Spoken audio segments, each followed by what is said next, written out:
This is the original esport racing game. This is iRacing.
Howdy, howdy, howdy, everybody, and welcome to the iRacing Formula 3.5 series here at Circuit de Spa, Francorchamps. I'm Austin. I am joined by Dane Barr with Marco Barbonera as our wonderful producer up in his little booth, pressing all those fancy, shiny buttons. Welcome to the series, Dane. How are you doing? Yeah, I'm doing good. I'm looking forward to this race. Should be a good one. Spa, everyone loves Spa, and looking forward to a good race here. Yeah, certainly everyone does love Spa, and we got a very interesting race for us because we've seen this in a few other series, but in the 3.5 series, it's going to be a medium downforce package versus a high downforce package going on with a few cars right now. And they're battling it out. I was actually racing in a few races earlier this week, and everyone was running a very different aero than what I would assume. And currently in qualifying, some people are swapping around, but currently let's go through these championship points. Way out front, it's Tim Delisle ahead of his teammate Greg Olson, ahead of Arieh Samborski, Paul Ilbrink, Rob Bohr, Eric Lindstrom, Omar Baja, Lombard Morik, Patrick Lilvetz, I M Keyman, Manuel Domingo, Manu Domingo, Rob Crouch, Renaud Augusto, Alexei Sirotkin, Cedric Bill, Shane Russell, Christopher Herbernal in 18th place. Nice to see the Domingo brothers side by side with each other, or cousins, because I know I have two teammates who are actually sharing the same last name. But it's Tim Delisle. He's finishing his run right now. Currently at P1, we're currently watching Thomas Noel as he makes his way through the final corner, down the front straight, activates DRS, and across the line. Thomas Noel goes 22nd at a 2:01.39. That was his first lap. We got a few cars stopped right now. This is Edward A. Samborski going through one of my favorite turns at this track. You just plant the car through there, especially with all the downforce the 3.5 car has. Dane, what's your favorite corner here at Spa? It's got to be a Rouge, hasn't it? I mean, what else could you possibly choose? Left, right, left, over the hill. It's absolutely fantastic complex of corners. That's Radion, actually. Don't even get me started. You call it was lined up right there. Just like Tim Delisle lined it up on pole with a 158.990 ahead of James J. Pinkster in P2, who that is his best qualifying position so far this season, ahead of Greg Olson, Renard Augusto, Paul Ilbrink, Amal Younes, Phil Reed, Christopher Herbendahl, Rob Bohr, Edward A. Samborski, Omar Baja, Tony Arnaud Navarez in P12. They're followed up by Simone Pizzica, Joshua Stewart, Massimiliano Sherbonin. I went over his name and I messed it up. Rob Crouch, Cedric Bill, Patrick Leovet, John McHutchison, Andreas Nielsen, Erica Lindstrom, Thomas Knoll, and Steven Chatnell. And that is your grid for the start of this race. Standing start, as always, here in the Formula 3.5 Championship. They're going to have a very short rundown to that very famous first hairpin. Dane, what are you expecting on this start? Probably some crashes. As clean as these guys, it's very, very, very tight corner, and we've got 22 cars coming into there.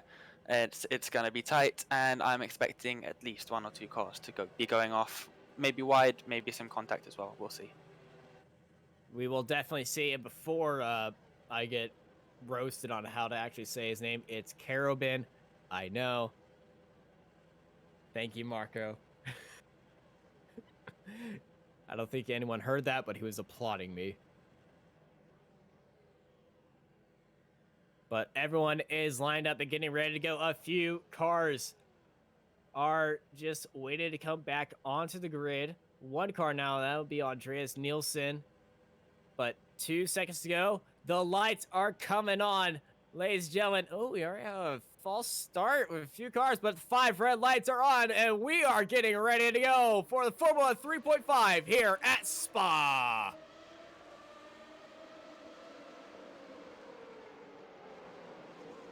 Great scramble in the back. A big old gaggle of cars going 4 wide, trying to keep out of contact with us, and they are making it very clean. Tim Delisle, good start. Greg Olson, great start. Not the best start for James A. Pinkster, as Greg Olson has jumped it right now. And as you can see, oh, we got a crash. Crash on top of El Rouge. Big multi-car crash. But it's 3 wide up at the front. Greg Olson retakes the lead with James A. Pinkster right behind him and Tim Delisle right behind us. We got multiple cars going through the grass and trying to keep it straight. Chaos start to the race here at Spa.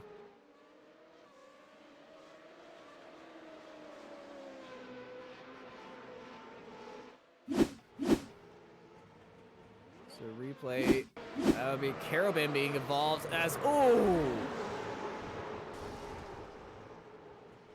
Big hits for Karobin. And here's Puon.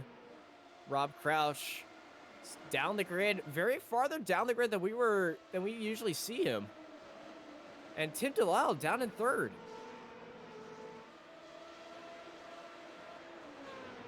The draft and DRS definitely playing a part here at Spa. You got that long straight coming down up. This is Paul Ilbrink getting a good charge up onto the inside of Augusto. As they head through Blanchimont, Greg Olson defending down to the inside of the bus stop chicane. Top 5 away from the rest of the field. Dane, how would you sum up this first lap? It's been carnage. It's people going off left, right, and center. We had people going off the top of Radion. We've had people going off into the Com, and some people going off wide at Puon as well. Really bad start for Tyndall. I wasn't expecting that. He's normally right up there at the front, but he's down in third. And yeah, it's been a hectic start, and if it's anything like this for the rest of the race, I'll be happy. Oh, there's Greg Olson. Yeah, James J. Painter getting ahead of Greg Olson, but Greg using that draft to his advantage and sliding back into first place, using that draft and downforce to his advantage. It's very hard to see which. Oh, we got contact behind it. That's Rob Crouch getting in with Christopher Herbenow. Yeah. Unlike a few other cars, like the IndyCar that I'm used to, you can't really tell the differences between the high downforce package and the medium downforce package that these drivers are using. So it's best to assume which drivers are using what, but I believe all these guys up front are probably using the same downforce package. This is Phil Reed and Rob Bohr. Phil Reed making an excellent outside hold at the start of campus and then switch back to get the inside. Great move for Phil Reed to get P6, and Rob Bohr now getting pressured by Edward A. Samborski. We had a great race last round in Barcelona. Samborski inside, nice move.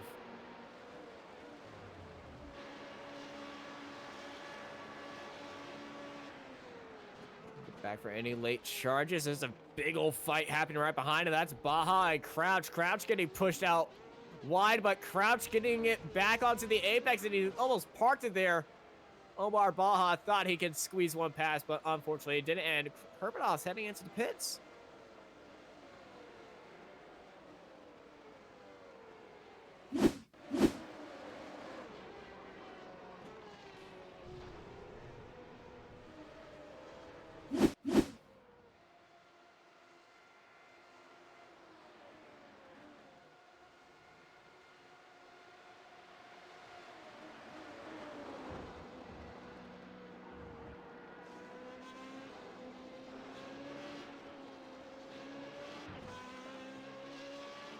Back on board with Tyndall. So he's chasing down his teammate of Greg Olson and James A. Paints here, who I believe this is his first time in the lead. Yes, it is his first time in the lead. I don't know if he's... Yes, he has led a lap as well. So James, very practiced at this track. I would expect him to be, since him and we race on the F1 games a while, so Spa being one of his favorite tracks, I would expect him to be very well practiced here.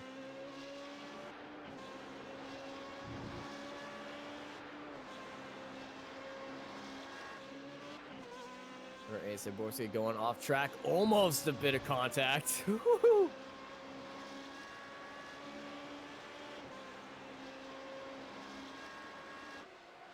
Rob Bohr looking around the outside, trying to pull Max Verstappen around the outside here at Blanchimont, unable to do so. Back up front, Tyndall got past his teammate, heading into bus stop chicane. Here comes Crouch out of nowhere. Samborski taking a very tight line. We just saw Rob Bohr just getting very loose, back end kicking way off. And here comes Bohr looking down the inside, trying to make a move. Sending it. Samborski's got the exit. Side by side they go. Bohr, DRS activated. You can tell if they're using DRS, that little small vent on the wing is closed. And that means DRS is activated. Samborski line is hurt a little bit. He gets loose. And no. Oh! Gets collected by Omar Baja.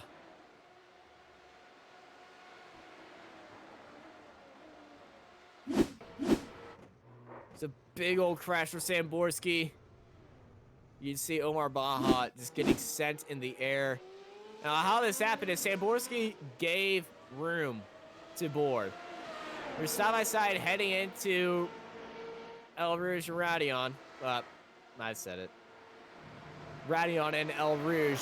And just his line was just a bit off. And he did have DRS activated, which just made his back end very unstable.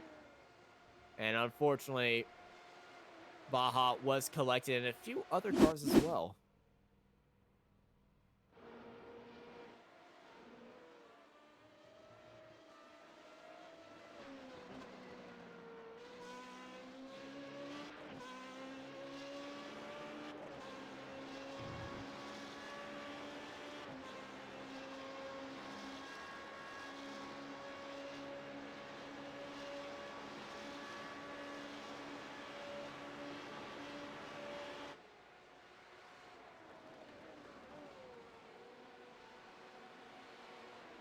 Great battle between Crouch and Bohr, side by side heading to the bus stop chicane.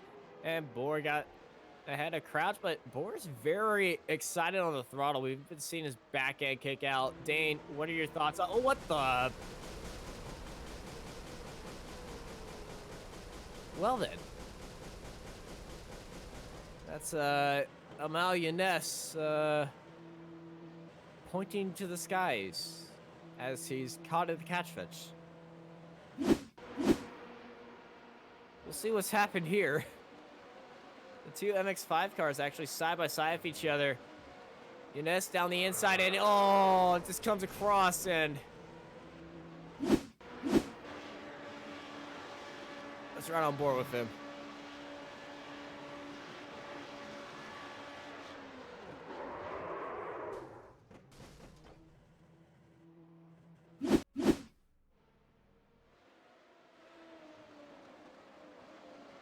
What's that very eventful crash? We're back with Rob Crouch and Erica Lindstrom as they're heading through a corner with no name.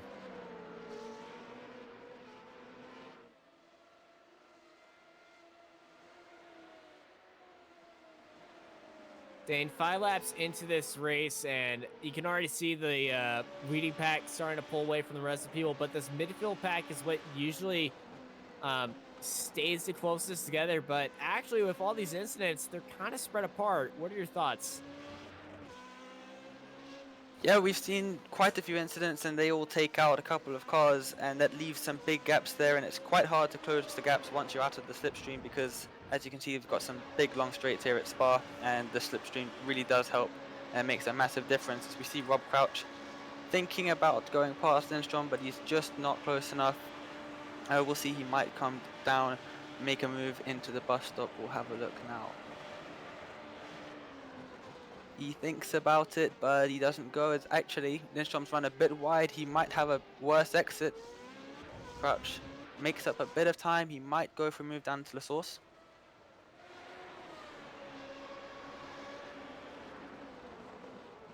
Not this time around. Oh, actually, he pulls down the inside and he's ahead. Ooh, what a move by Crouch, and he's activated DRS.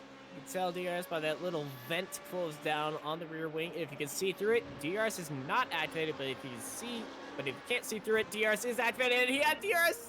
He almost did exactly what Samborski did. The low downforce does not help him right there. And he can't activate DRS once more after that lift because the DRS is on a recharge time. Yeah, that DRS is causing some serious trouble through Arouge and Radion. I personally would not do it again. I'm pretty sure he was going to learn from his mistake. But it's allowed Lindstrom to get back in front. It's also allowed Bill behind to close up the gap. That gap only just over half a second now, as we can see here. Crouch looking down the inside. I'm sorry for interrupting you.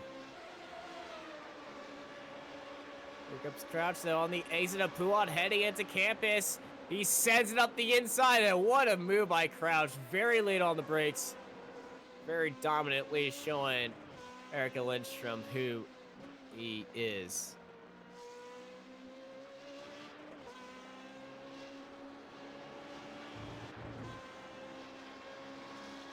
Coming out of Copa Pafre, this 5-car battle for 8th. Crouch, Lindstrom, Bill, No, and McHutcheon all nose to gearbox with each other. See them fanning away from each other, just trying to avoid any incident heading into the bus stop chicane because we've seen what car contact had come here. And Lindstrom with a great move on Crouch. Crouch went wide on the exit, and side by side they go as they head into La Source.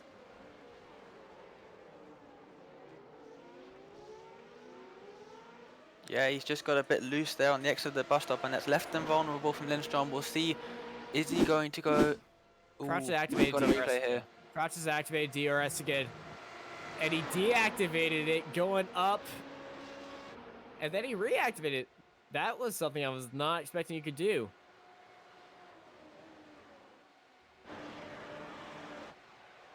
Huh. But Crouch with Oh, he goes DRS down the activated, inside. set late move. And almost collects Lindstrom right there. Lindstrom had to take avoiding action, that's left him vulnerable, and Bill gets past. Oh, and he goes side by side with McHutchinson. There was contact between them and McHutchinson trying to go down the inside, but Patrick Leovette is in there, and Lindstrom... No, that was Thomas Knoll. Lindstrom is ahead of Thomas Knoll, who just stole that place from McHutchinson, who was just kind of roadblocked, and he must be seeing red right now, as he needs to get past them. He feels like that position is his. Knoll going down the inside, taking evasive defensive action from McHutchinson. Great defensive hold for P11.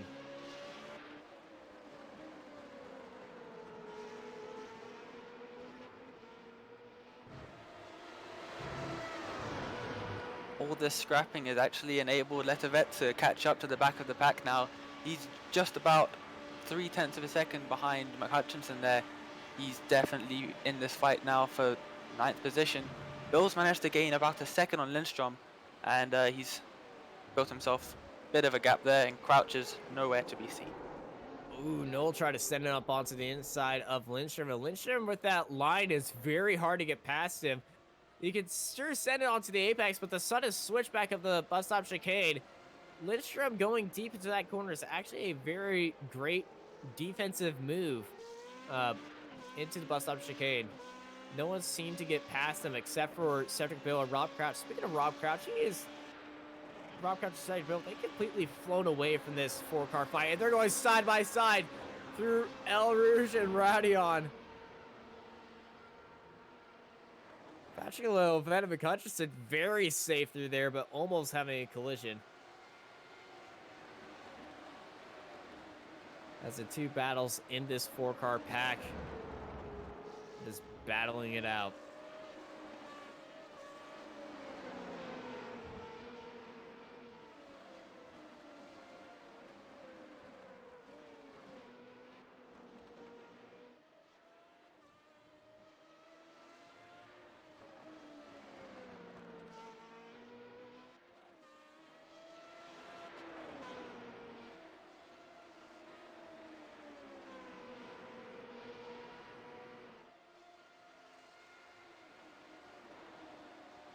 Well, we see Lindstrom under pressure from Thomas Knoll here. Knoll goes round the outside, which becomes the inside. He's just not close enough to get past at this point, I don't think. But he's going to have a look now down this back straight towards the bus stop. Lindstrom runs a bit wide. That's lost him a lot of time there. Knoll goes round the outside here.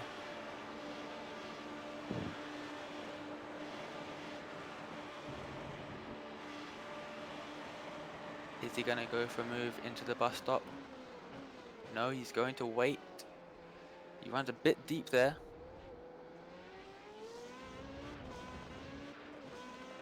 And nothing comes of it.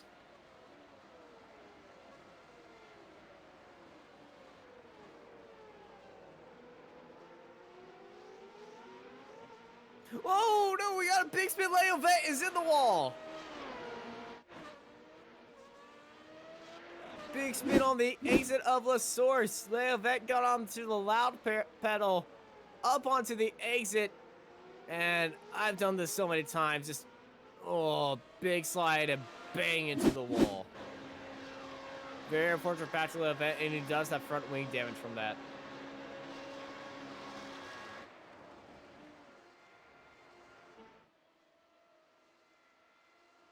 And James J. Pinsker has pulled away from Tim Delisle. The seemingly unbeatable Tim Delisle is falling away. And I'm just going to put this up as raw pace.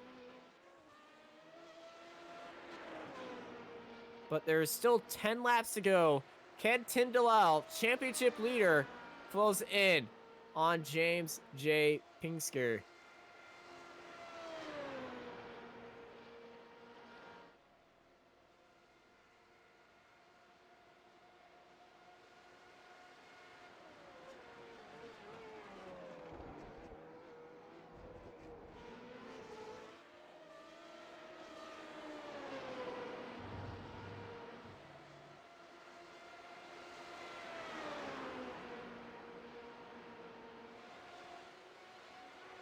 Back into the battle for 10th between Lindstrom and Knoll. Front nose to gearbox through Blanchimont. So we're coming down to the bus stop chicane. See if Lindstrom goes deep as always. Actually, not this time. Guess he knew that Knoll wasn't sending it. And let's ride on board with Tim Delisle because he is closing in fast on James. He's got DRS activated. And it doesn't look like James did as well, so that gap has fallen in within a second. And we have a fight for first.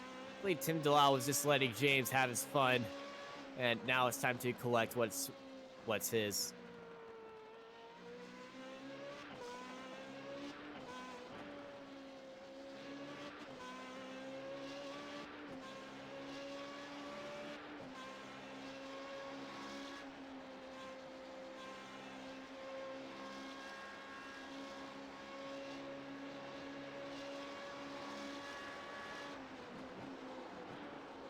Through campus, 8/10 separates them. Tim Delisle in the draft of James. Through Village. Now into Copa Pas Frere.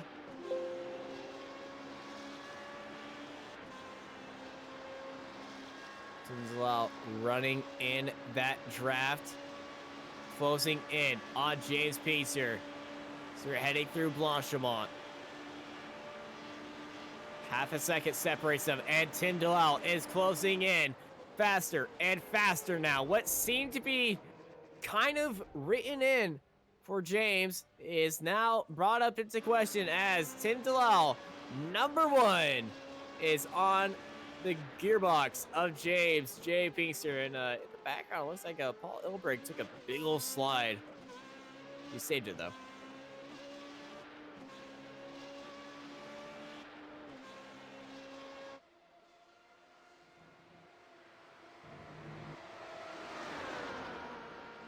Through Rowdy on it, El Rouge, Tim Delisle, great run on him. DRS not being enabled, but it's a drag race here at Spa.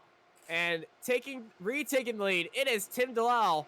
James trying to get into that draft as much as he can, but Tim holding that inside line is going to be ahead and staying in P1. Yeah, it seems like Pinsker just had a really bad Eau Rouge Radeon complex and the exit speed was not there. Tim Delisle just breezed past him. As we can see there, just difference of speed is massive, no DRS needed. And then he swapped sides to try and get rid of that draft. Back down to the battle for 9th. Well, this is really the battle for 10th since Cedric Bill has pretty much flown away from both Lindstrom and Knoll. As these two are swapping side by side, heading into turn 8. Just holding that inside line, almost overpowering Lindstrom. And Knoll swinging around the outside of the corner with no name for P10.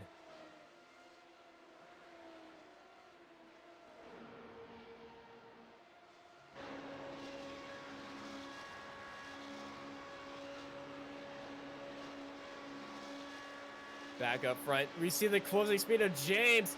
James almost onto the gearbox. Well, he is definitely on the gearbox of Tim Delisle, but almost looking down that inside line and almost sending it right there as they come out of the bus stop chicane and down the front straight into the source. But here we are with, coming into La Source. Marco, I will fight you after this.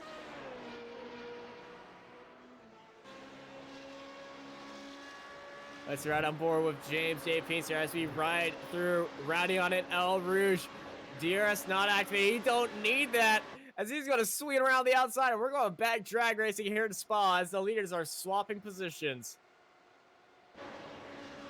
Tindalal pushing his way through into the inside. It's a heavy braking fight between these two, and Tim Dalal is going to edge it out and take the lead.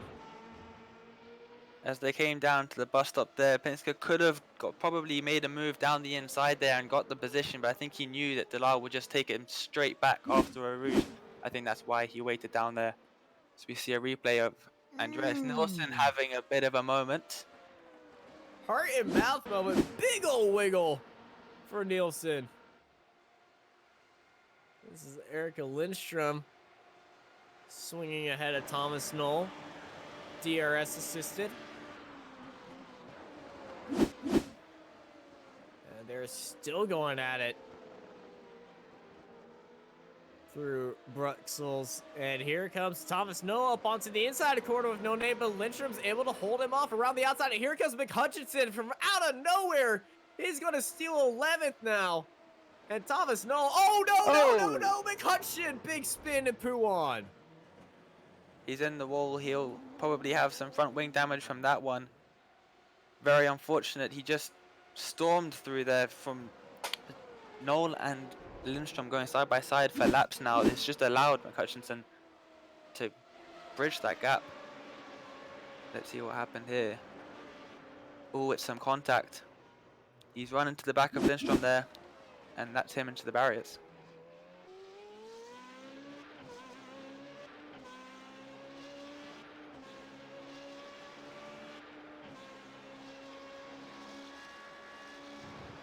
Tindalal, DRS assisted up the Rowdy on El Rouge. No drama whatsoever like we usually see with Tindalal. And he is pulling away from James A. Pincer. And he's still pulling away, even draft assisted, but Pincer's not using DRS. And that just shows you on how much speed with DRS you can pull away from the car behind, even if they're in their draft. So Rob Bohr, we're going to see another throttle. Nope, just a wide track exit. And McHutchinson heads into the pit lane to fix his damage. And we have 15 cars currently running. And 13 cars that have not gone into the pits.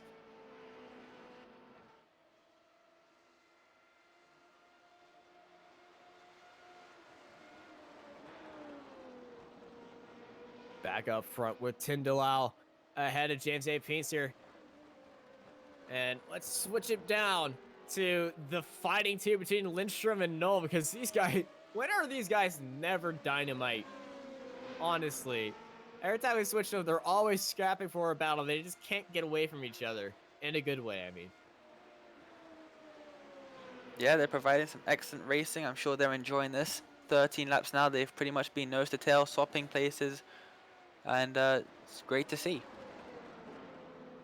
It's very entertaining, especially for me, because I love a good old battle on track, even if it's midfield against two good friends. Speaking of midfield battles, Herbert and Patrick Ledevet going side by side through campus, and Ledevet making that. Herbert making that look easy. And Erica Lindstrom, going a little bit wide out of village.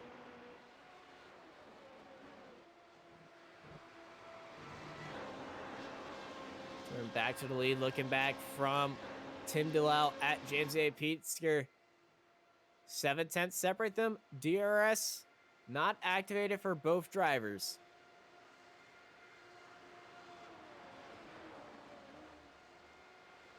But Olsen and Paul Ilbrink are closing in on them. We really haven't talked about Paul Ilbrink at all. He's up a position from where he started, but he's slowly been closing down on these leaders.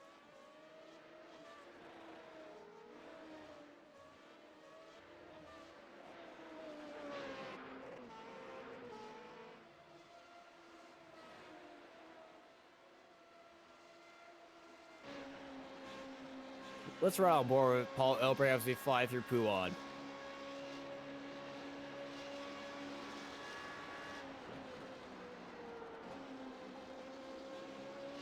Through campus. He's staying in the draft to Greg Olson. We know Greg Olson, being a teammate of Tim Delisle and second place in the championship, he's going to be very quick as well. But so it's best if you follow him in the draft, but you can get a great run as, oh, Tim Delisle and James A. Peacer got a run. Even coming out of Corbin Paul Ferrer, and he's now in the lead. But can he defend for Tim Delisle as they head into the bus stop chicane? Yes, he can. He's waiting for a move down the Kemmel straight there. I think he is Tim Delisle. And see what happened. It was just slow. Speed. Pinsker is speed. As he pretty much, I believe he would be whispering that, knowing him. And here's Tim Delisle lining up his line. Through a little bit of a slide through Radion and El Rouge. Swinging out on the outside now and just flying past James Pinsker and switching back over onto the inside of the track as they enter the braking zone. And Tim Delisle back into the lead. Elbrink's caught right up to the back of Greg Olson there. Only half a second separates them. So what's happened to the Herbernal? Woo! Spicy. He's just touched the wall there. Might have some minor damage. Nothing too serious. It was a light tap. I don't believe he would get any damage from there because these 3.5 cars are kind of built like tanks. We've seen them get into a bit of incidents, especially at Nürburgring. If you watch that race, bang around a little bit and just rough them up, but they wouldn't. It kind of takes a hit to give these cars a bit of damage. But whenever I drive on the smallest tap makes the front wing just go poof. I'm guessing that's just the difference between me and all these guys.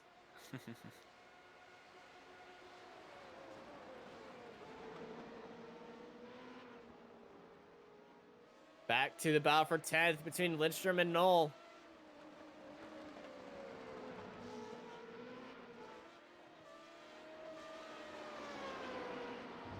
Man, if I would just love to watch these guys battle throughout the entire race, just riding on board with them. But I know there's other fights happening around. But these two guys are just always fun to watch. But speaking of fun to watch, Pinsker and Delisle drag racing down the Colonel Straight and swapping all over the track. Delisle going down to the inside, Pinsker going down to the inside, Delisle swinging wide, but Pinsker holding that inside line with 3 laps to go here at Spa.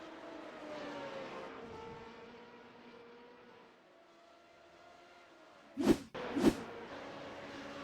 a good replay. No DRS was used between these two, so it was all draft and everything. Look back from James A. Pacer, just, oh my goodness, I got so close right there.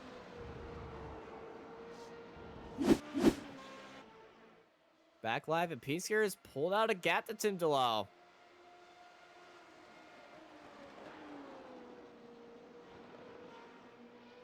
You think James is using the higher downforce? Because it seems like he has more speed through the corners. Yeah, that could be the case. And then Delisle obviously seems to have quite a bit more straight line speed. He might be using the medium downforce. It's a very big compromise here at Spa. We've got lots of corners, but we also have some really long straights. So they end up pretty much with the same kind of lap times, but when you're on track battling someone, it can make a big difference. It definitely can. And back to the battle for 10th between Lindstrom and Knoll as they're coming through campus. And it looks like Crouch, the car ahead of him, went off track just a little bit. That's just track extending like you usually get here at Spa. Renault, great exit through Corporate Frere for Noel. Looking down the inside. Well, now it's the outside because they're flying through Blanchimont.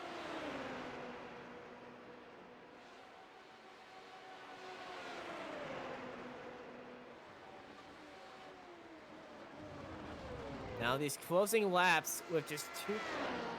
Tim DeLisle's falling back. What's happened here? Did DeLisle get a slowdown?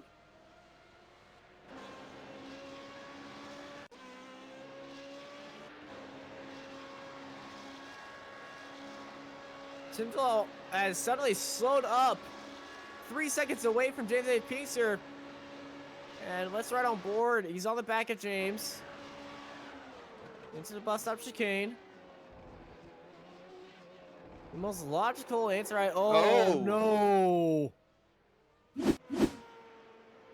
Big slide from the unbreakable Tim DeLisle. And that's like that I believe is the only mistake I've seen Tim DeLisle make other than a few incidents at Phillip Island. Yeah, that's very unlike Tim DeLisle. He's usually on it for the whole race, but very uncharacteristic spin there. But that seems to have gifted Penske the win. With only 2 and a bit laps left of this race, we'll see if DeLisle can maybe catch up that gap. It's only 3 seconds. 3 seconds separate them, and knowing this series, anything can happen between drivers, especially making mistakes as easy as that. But Pacer, 2 laps to go here at Spa. In the lead controllably of this race. He can actually just calm down just a little bit, but he's activated DRS some more and going to try to pull away from Tim DeLisle to cement this victory and just make that smile on his face even bigger. You want to know what's also going to make a smile on his face? His iRating gain. We all love a bit of iRating gain. How about plus 84 of it?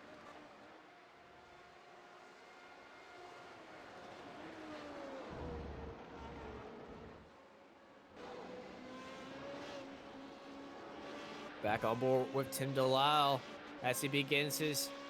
As he's still trying to charge back, but I think now he's just in recovery mode. As we take a look at the iRating of most of these drivers, 4.9 for Pacer, 7.5 for number 1 Tim DeLisle. The strength of field in this lobby is 4.3 thousand. Thank you, Marco.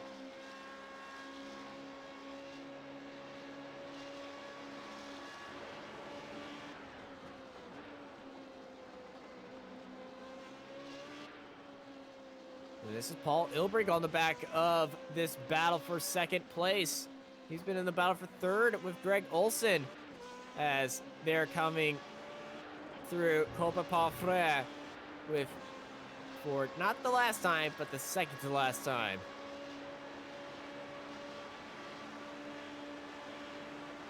And they're all chasing one man and one man only. That'll be James J. Pacer. We see him going through the bus stop chicane, and he's coming across the line right now for Serre La Blanca. 1 lap to go here at Spa.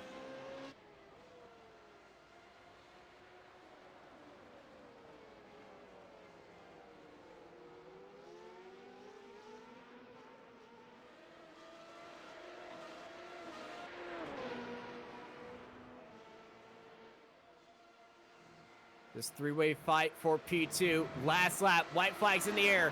Here comes Ilbrink on Olson.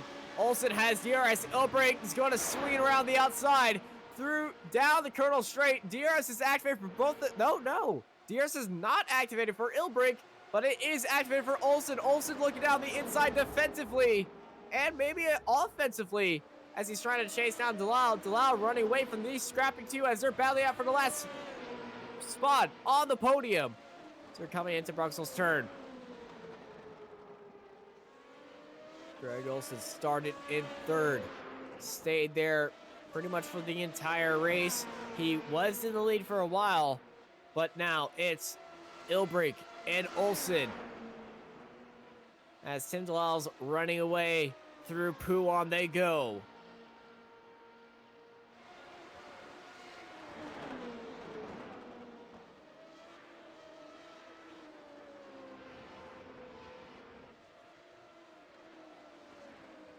So coming through Village right now. Let's switch it back over to our leader, James J. Pinsker, ahead by 4.5 seconds. Last lap was the fastest lap of the race for James and the field of a 2-minute .22.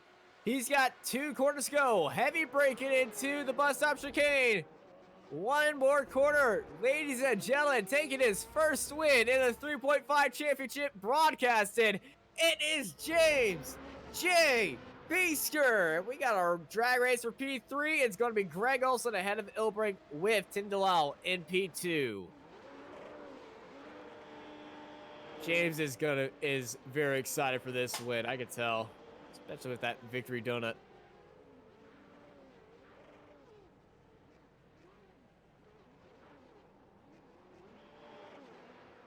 And I believe the rest of the field is going to start doing donuts right now. So just happy to get through this race alive. Erica Lindstrom has fallen back for Thomas Knoll, who relatively gets the win and the biggest mover award as he's moved up 12 spots, with Lindstrom in second as he's moved up 10.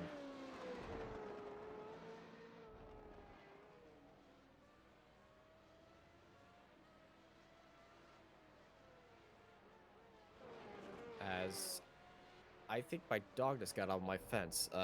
Dan, you take it away from here.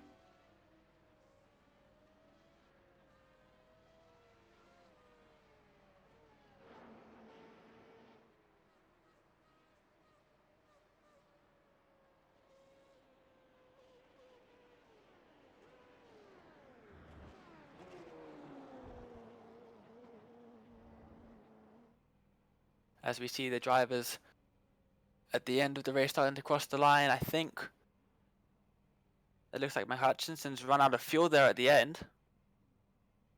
Is he going to make it across the line? I'm not sure he will.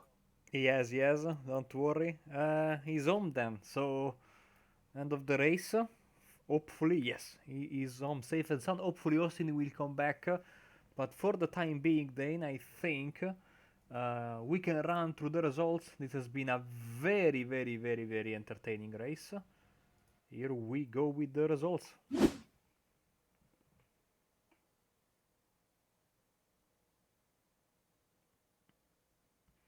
So the winner is James J. Pinsker in front of Tim Delisle and Greg Olson round up the podium. Great comeback performance for Paul Ilbrink after being there or thereabouts all season, but this is really, really a good showing from him. Reynaldo Augusto is always fighting with Paul, and today he finishes behind him in fifth. And Phil Reed and Rob Bohr, Rob Crouch and Cedric Bill. Thomas Knoll rounds up the top 10 after a fantastic fight with Erka Lidstrom of Finland, then Andreas Nilsson, Christopher Binot in P13, then Patrick Letouvet in 14, Joshua Stewart, John McHutchinson in P16, and Amal Younes, Omar Baha. Sadly, both of these drivers have retired following a bad crash. And then we had other retirees, Edward Samborski, Stéphane Chantal of Canada, Simone Pizzica from Italy, Tony Narvaez from Spain, and also Massimiliano Cherubin from Italy. All these drivers involved in the first lap mess at Eau Rouge Raidillon. We have plenty of interviews, and I think that Austin is back, more importantly. Yes, I am. My dog's back indoors and not digging holes in the backyard. I'm sorry about that quick departure, guys. But let's bring in race winner James J. Pinsker. First time I've seen him on the front row, and first time I've seen him taking the checkered flag. James, how was that race for you? Congrats on the win. Honestly, Austin, I don't know what to say. Winning this race with the level of competition and drivers we have in here, is just, I don't know.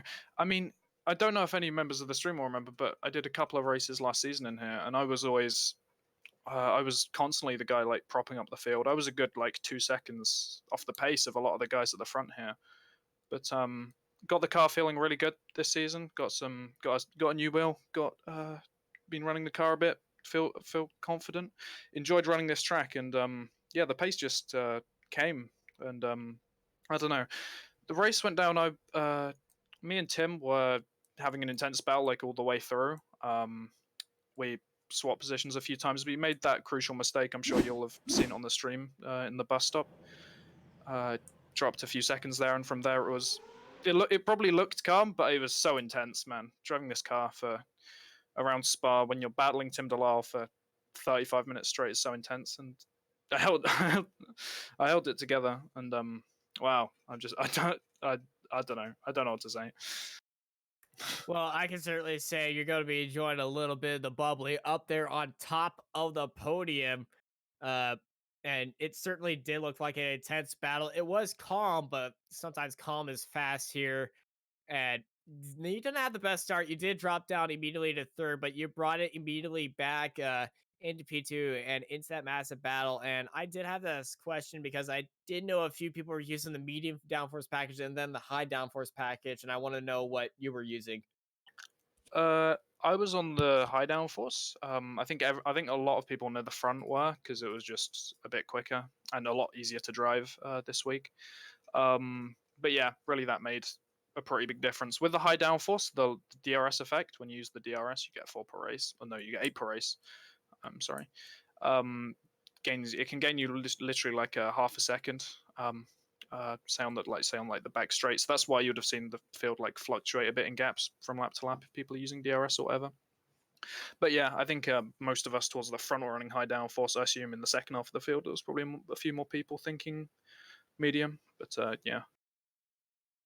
Yeah, saw you close in on a lot of few people. But before we let you go and let you start practicing for Watkins Glen next week, anyone you want to shout out? My family, my friends, my dog, everyone who's helped me to get to this moment. I mean, I'm just speechless. What a race! Well, they're going to be very proud of you. I certainly am because I've known you for all this time. Yeah, I mean, So, did you ever think I congrats. could win? Did you ever think I could win? I've seen you win in the F1 leagues that we used to race in, but in this, when I saw you on the front row, I knew what was going to happen. Good to see I have some faith. And thanks. Well, congrats on the win, buddy. You have yourself a good night. Thanks, man. That was our race winner, James J. Pinster. Dane, who are you standing by with? I've got Tim Delisle here. Or something. Hi, Tim. Hello. Welcome to the commentary booth. Disappointing race for you, or are you happy with your second place? A little bit disappointing. I can only be disappointed in myself. I made a couple of mistakes towards the end, but it was because James was just a little bit quicker than me today, and I was doing everything I could just to gap him and break the sort of slipstream gap. And I just pushed a bit too hard because James was too quick. Yeah, we saw with that mistake near the end of the race. What went through your mind at the start of the race? You dropped down to third. What happened then?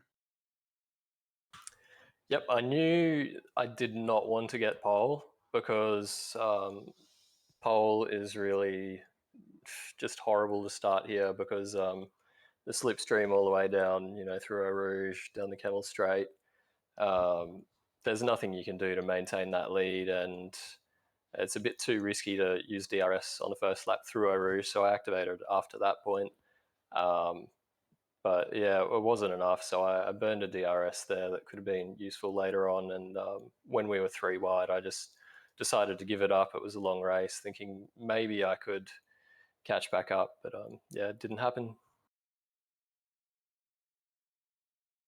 So you mentioned DRS through Eau Rouge and Radion. Did you try during the race to run DRS through that complex, or did you only ever activate it after the end of that complex? No, I did run it through there maybe 3 or 4 times. I'm not too sure.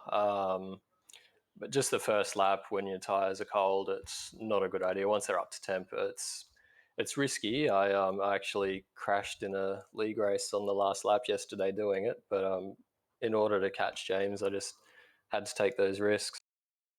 Yeah, we saw 2 or 3 people during the start of the race with the cold tires try it, and yeah, it's quite a few crashes happening there. So I was just wondering what the guys at the front of the field were using. So I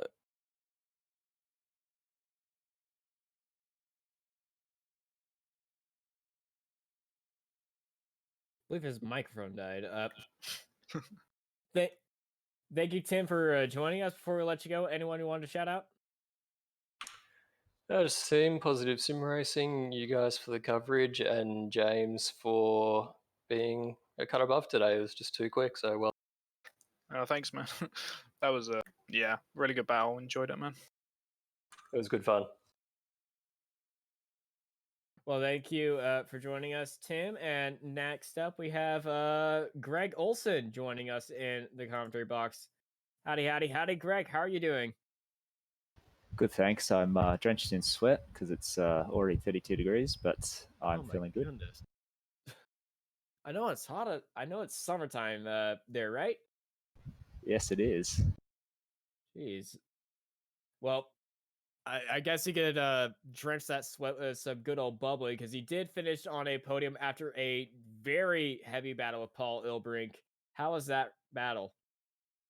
Yeah, it was really tough, but yeah, I'm super happy to finally kind of finish ahead of Paul on merit. I was thinking more about Ronaldo behind because it seemed like Paul had better pace, but whenever Paul got underneath 0.8 seconds, I decided to use DRS just to keep the gap up and sort of give myself a bigger buffer to Ronaldo in case he passed me. But yeah, it worked out. I had just enough DRS to hold him off at the end of the race. It certainly was very very fun to watch you too. It looked like Paul was gaining on you. You were having a little bit of a drag race at the end, but you did hold him off. Next week it is Watkins Glen at the Classic Boot. What are your plans for that race? I think it's actually, isn't it Zandvoort? I'm pretty sure it's Zandvoort next week. Am I looking at the wrong schedule? I've done this before. 3.5 spot. It is Zandvoort, and I have looked upon that. Sorry about that. It is Zandvoort. That's like all good.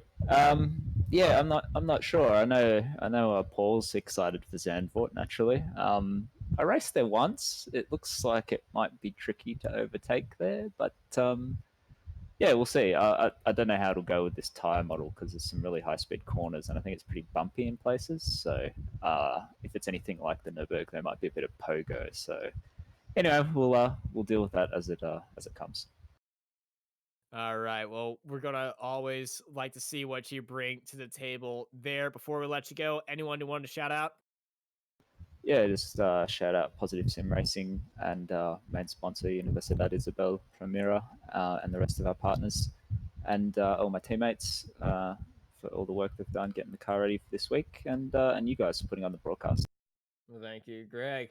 You go have yourself a good old night and stay cool. Thank you. Last up, it is Paul Ilbrink, who finished 4th place today. He was in a mighty fight and a charge back on Greg Olson. Paul, how was that race? Frustrating, really. Like I qualified a bit too far down, I guess, in 5th, and just the fact that I had to work my way past Ronaldo at the beginning in the first lap. I never got the draft from the group in front, so it was a bit frustrating trying to catch up, and used a bit too much DRS to help doing that and break the gap to Ronaldo. So I'm happy that I got close on the last lap, but just not enough. Just one more lap. Do you think you would have got him? who knows? I mean, I didn't have any DRS left anymore, but since we were so close, anything could have happened, really. That's the name of the game here. Anything always can happen. But hey, you got next week at Zandvoort, not Waukesha, I believe. What are your plans for that? Dominate my home race. All right. Well, we've seen home races work out well in the past for a few drivers. So, being your home track, do you have any real life experience on that track, or have you just driven that track religiously for a while? I sat in the sand watching some races, but no, I've never driven there. So, you scouted it. Yeah, I know every bump on the track by just watching. All right. Well, dominance should be in store for Paul Ilbrick. I'm going to remind you of that next week. No, I'm not. Before we let you go, anyone who wants to shout out? Just everyone at Radicals Online and our partners and sponsors: Cranfield Simulation, Joe Real Timing, Arma Center, Aster Sim Race, Andrew, ModeF Podcast, and David, Turn Racing, Sim Mortals, Sideways, and Pixel. All right. Thank you, Paul. You have yourself a good night. And we're going to wrap it up here very shortly. Dane, any closing words? Yeah, it was a great race. We saw lots of action in the midfield and at the front of the pack, which is always nice to see. Congrats to James for his first broadcast win, and I'm looking forward to the next race at Zandvoort. We certainly all are here at Apex Racing TV on the iRacing Esports Network. You can catch us again next week. As always, Mark Barbanera was in the broadcast booth. Joining me in the commentary box, it is Dane Baird, and I'm Austin Knight, and I hope y'all have a good night.